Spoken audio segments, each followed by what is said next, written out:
Okay, I'm not here to kill cats. I'm just here in Mongolia to learn the ancient art of horse archery. This is the perfect place to do it because Central Asia perfected this style of combat, and it's actually one of the oldest styles of military conquest that allowed women to become just as fierce as the men.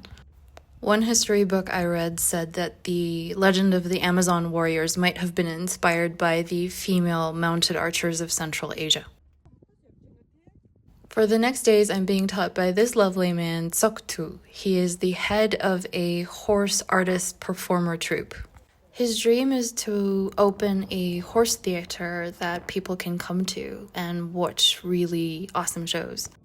These gorgeous grasslands became our training camp. The Mongolian style of archery is using a traditional bow with a lot of instinctive or instinctual shooting. He made me shoot 250 arrows until my thumbs were raw and chafed. I'm going to backtrack here and say that the beginnings of this journey came from a personal loss. I wanted to feel alive and I wanted to cultivate fearlessness in 2024. So it started with a trip to Bhutan where I tried their national sport, archery. And then luckily in Hong Kong, I found a Turkish teacher who showed me an instinctive style of shooting as well with a recurve bow. And then I also followed the smell of horse poop and learned horse riding in Hong Kong as well as in Australia. And mad respect for those guys. It was really killer on the thighs. This takes months or even years of practice, but you have to master the fluid motion of taking your arrow from your quiver, attaching it to the string, and then shooting at the target. And all of this requires just massive amounts of focus and control, which, as you can see, maybe I was struggling with. I'm used to just standing stationary, but now I had to walk and shoot at the same time. My God, multitasking at its best. I read in another book that horses outnumber Mongolians by 700,000, and I believe it. Mongolians tend to name their horses based on the color of their coat, and this one is named Sharga, which means sandy.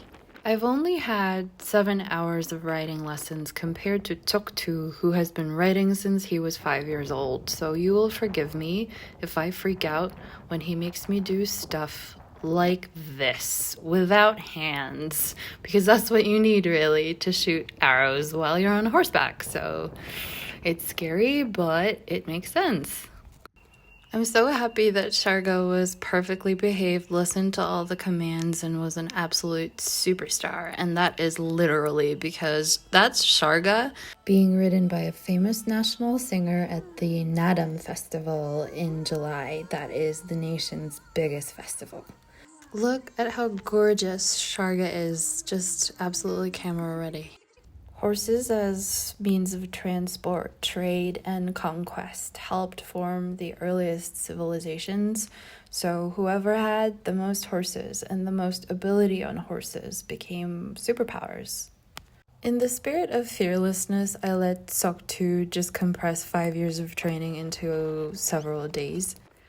By day 2, all he said was, "Well, does your body feel okay?" I said yes, and then he said, "Okay, let's put you on a horse and then start shooting." It was extra nerve-wracking because my horse, Haltsan, wouldn't listen to orders and kept on going and doing its own thing.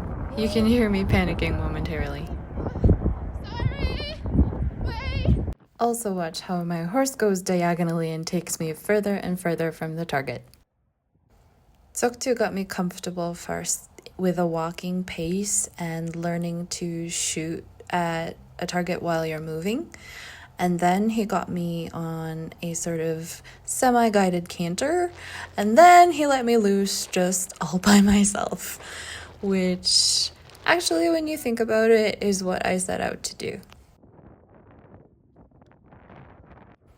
Pointers for the future according to Soktu. He says he's really proud of my progress because this is really just my second day. He advises that I get a Mongolian boyfriend so that I can ride horses all day.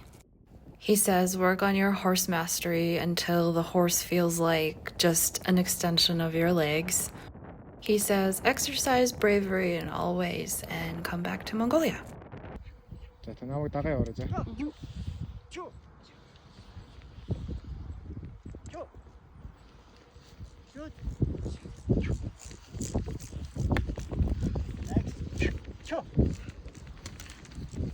Next. Good. Next. Shoot. Good. Next. Shoot.